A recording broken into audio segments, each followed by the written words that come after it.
Good morning, good afternoon, good evening. Somebody in my WhatsApp group has been asking me awkward questions like, what keeps you awake at night? Well, it is stories like this that keeps me awake at night. The inscription at the bottom of that picture is not fit for purpose. This is Makumbe Mission Hospital mortuary in Goromonzi. You can see the door is open there and there are 3 trays. That's the mortuary. The hospital is servicing 500,000 people.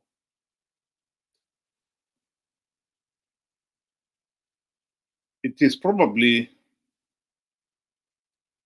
a hospital that was built and commissioned before independence, 44 years ago.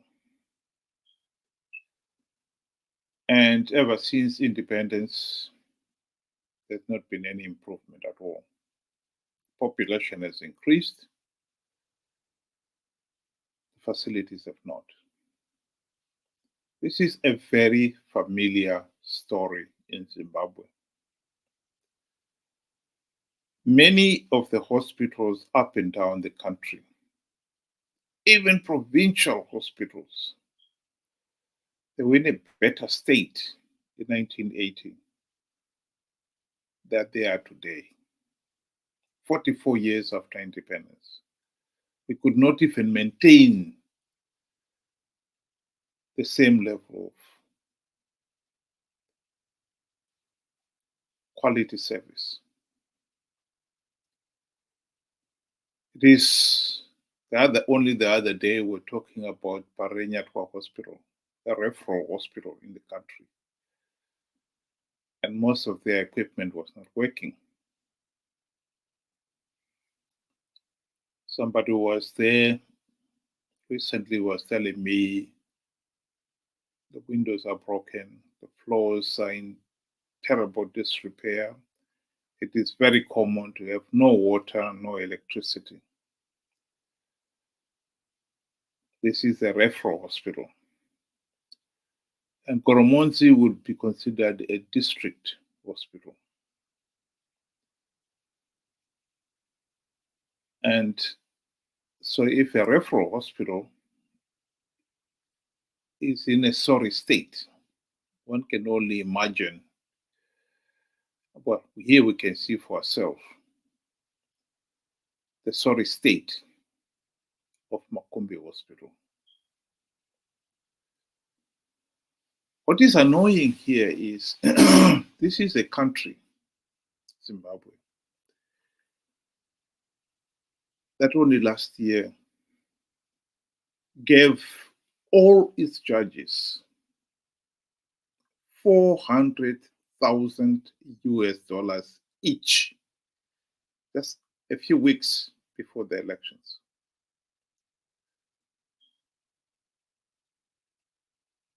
What for, you may ask?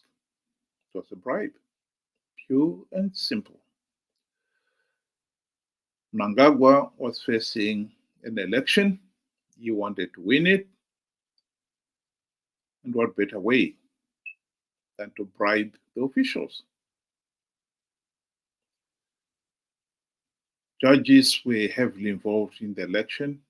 They would be sitting in judgment of the various cases of people complaining about the electoral process and so forth. And so the regime bribed them, pure and simple.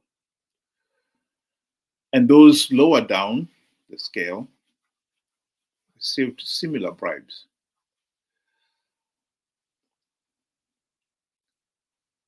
In other areas, police, CIO, senior officers received similar amounts of money. anyone who was considered to be useful for the re-election of Mnangagwa got a bribe, including the chiefs. Chiefs got, each one of them got a twin cap worth 60,000 US dollars.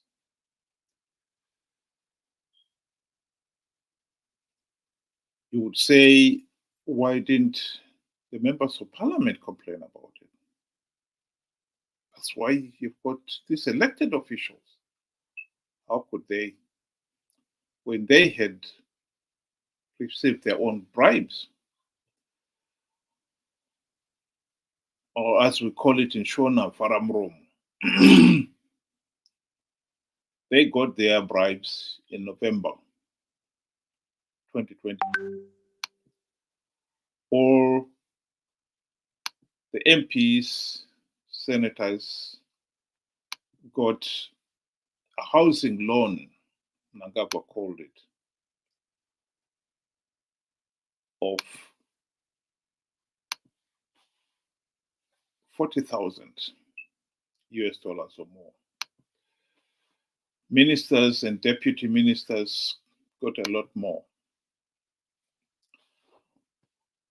And so when Mnangagwa started bribing the judges and other people, the politicians did not say anything. They'd already received their bribe. This is a cartoon of how the opposition MPs have been fighting each other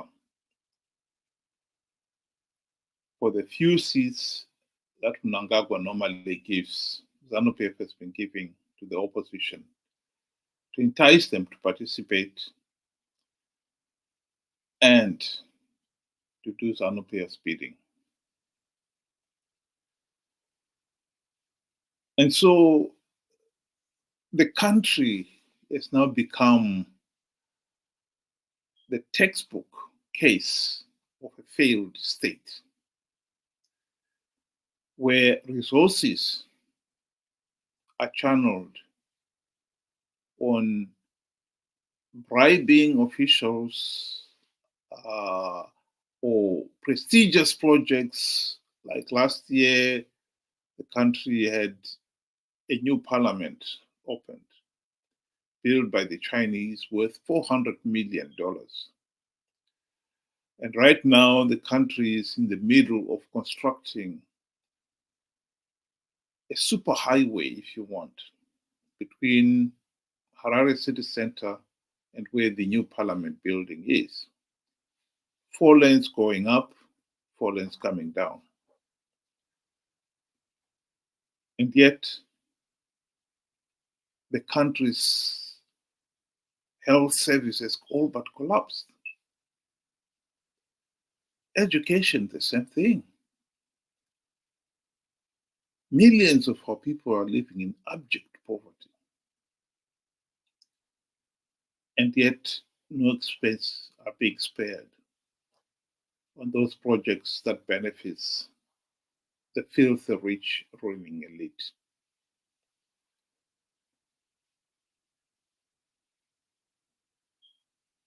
Zanu PF rigged last year's elections, blatantly rigged last year's elections, because the opposition have failed to implement even one token reform in 24 years, including 5 years in the GNU.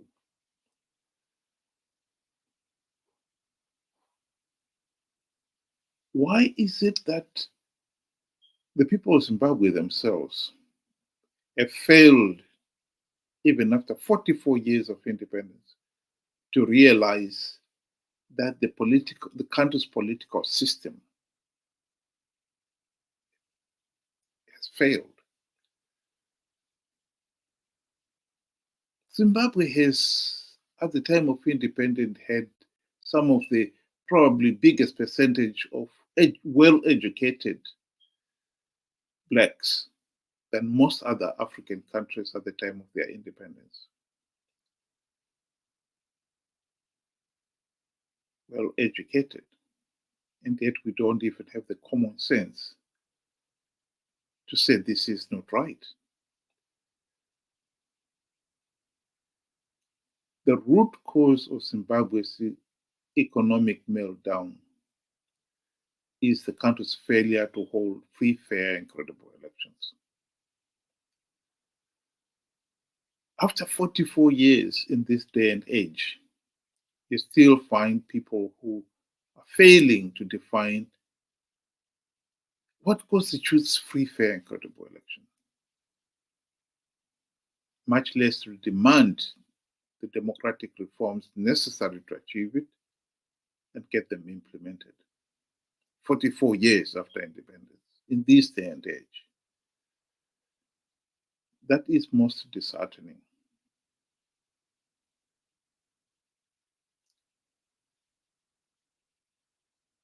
There is no doubt that the country is heading for serious trouble. This political and economic mess has left so many people desperate. It is not sustainable. It is amazing that the ruling elite are so naive. They think this can carry on. Indeed, Mnangagwa, depicted in this cartoon as the gentleman sitting down with his fishing line of the US 440,000 bribe to the opposition MPs, with a snug grin on his face. He genuinely believes that Zanu PF is going to rule until the donkeys have horns. That he can do as he please. The truth of the matter is, this is a dangerous situation. We're just sitting on a ticking bomb. The country is bound to descend into chaos and anarchy. Because when millions are being forced into a situation where they have no hope, you can't expect them to tolerate that forever. Mnangagwa keeps talking of Vision 2030. Of course, he knows that if that Vision 2030 is an upper middle income, it's only for the ruling elite, the few ruling elite, who the regime is sparing no expense at all to build mansions for them. And they've got, as we saw, bribes coming in from the regime in all manners, from all quarters. I talked of the new parliament, 400 million.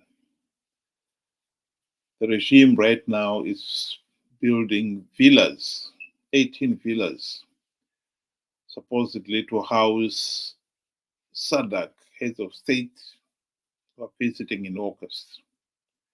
We know that at the end of the visit, those villas will be given to the ruling elite. Some of them are the ministers who got us the bribe last year to help the regime break the election. 500,000, some of them, ministers.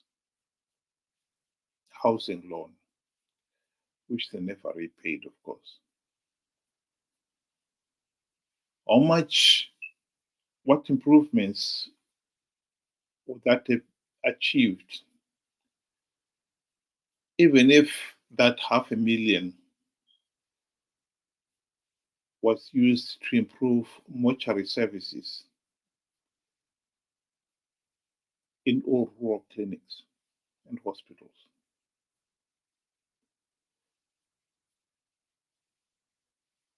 Just from one person. What more all the ministers? What more the 400,000 given to all the judges? All the country's judges. It's unbelievable. The regime is spending money hand over fist on bribery and corruption and mismanagement, while the country is slowly sinking with poverty and despair. This cannot carry on. The solution, I must add, is there. We have got to stop this case of rigged elections. That's our starting point. The opposition was elected for the specific purpose of implementing the democratic reforms to end the case of rigged elections. One cannot overemphasize that. And yet,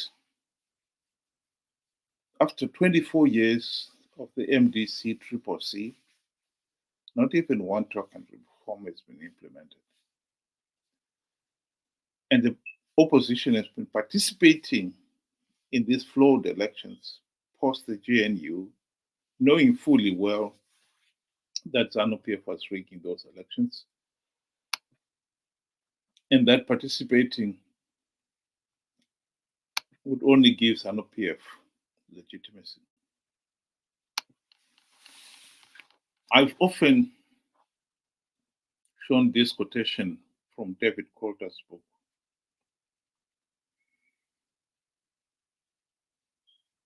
And it was not only him who said the same thing, emphasizing the sheer futility of participating in these flawed elections. Tendai Biti said the same thing in 2015. But when they realized that none of their colleagues were paying any attention at all, they have since joined in the scramble for the few gravy train seats that Zanu PF has often allowed the opposition to win. The tragedy for the country is that the ordinary Zimbabweans themselves have failed to realize what was going on here, that the opposition was no longer fighting in the people's corner. And what is disappointing is this has gone on for 24 years, for Pete's sake. Why is it that it has taken 24 years and you still don't see what is going on? This is the tragedy of Zimbabwe. The people themselves, particularly the intellectuals, those with professions, were supposed to take the lead. They failed to see it. It's shocking. It's absolutely shocking that 44 years after independence, we are still failing to hold free, fair, and credible elections. Amazing. But the situation will continue as it is. And as long as the regime is concerned, if it's going to get away with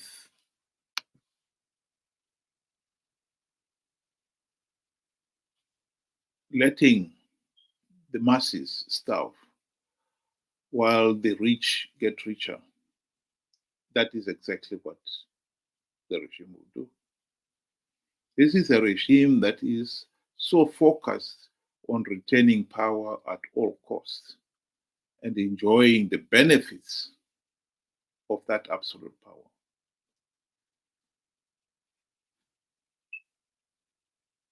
It is for us, the people, to say, no, this system is not working, and we should find a better system that will work for everybody. But until we do, we are stuck. The regime has found ways of bribing some of its own overzealous supporters to sing its praise. And here is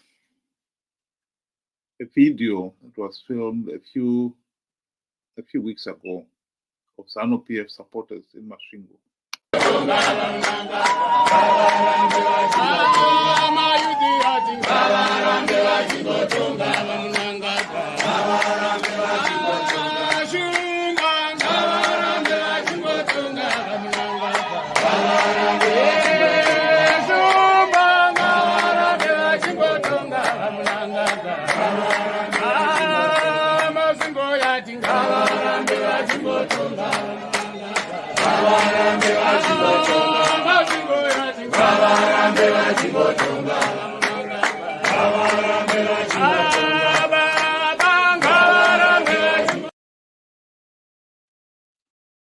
The truth of the matter is, although those supporters were from Mashingo's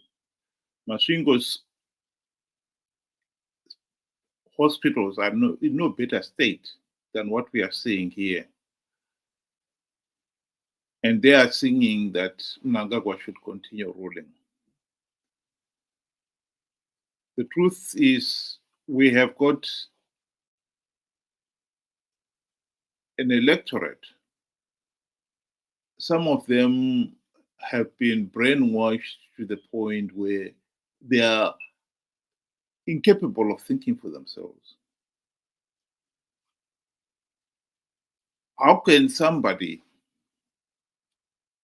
who is facing this kind of challenges, knows that their health service has all but collapsed? Mashingo, those people were singing. Mashingo Provincial Hospital, the one in Mashingo town itself, is in a sorry state.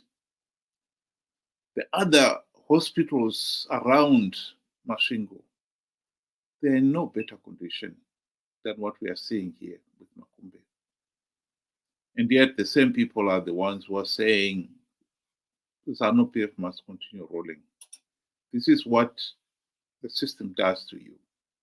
Brainwashes you to the point where you're failing to think for yourself. That is what we are witnessing here.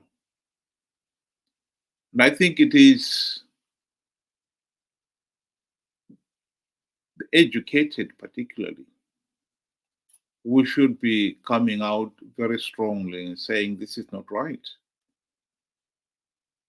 Zimbabwe's reason why it is in this sorry state is our failure to hold free, fair, and credible elections. It's our failure to govern ourselves.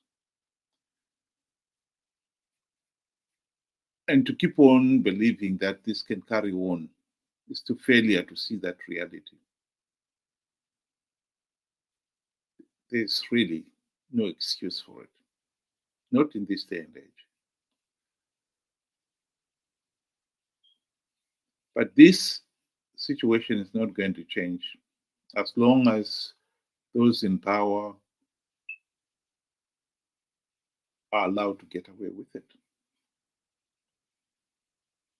The number one priority, as far as I'm concerned, for the people of Zimbabwe is to make sure that 2028 is not going to be a repeat of 2023,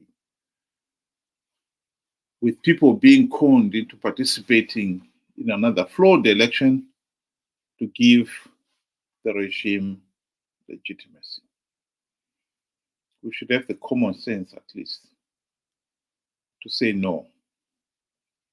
Let's have the reforms implemented so that we can have free, fair, and credible elections.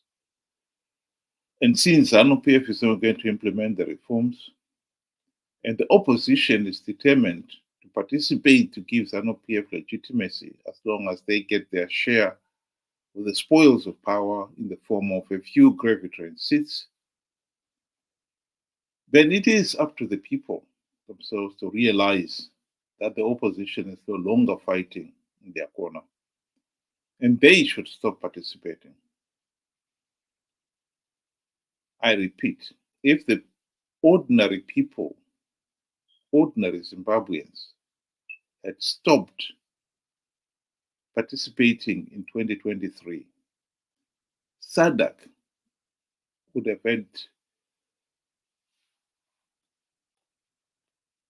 the opportunity to act on their own report. SADC's report of the 2023 elections was very clear. Those elections were flawed and illegal. And I think SADC would have acted. But when they were confronted with over 2 million voting for Chamisa alone, and the opposition participating in their numbers, and even when SADC's report was clear that the election process was flawed, the opposition had taken up their seats enthusiastically, if I may say so, claiming that they had won the seats in liberated zones, meaning that those areas where the opposition had done well, the elections were free, fair, and credible. Of course, they were cherry picking. As long as they'd won the few gravitering seats, they were happy with the situation. SADC was not going to cherry pick. It's either you condemn the whole process or you accept it. And I think SADC, under the pressure, particularly from South Africa, decided to accept the result. And we paid dearly for it.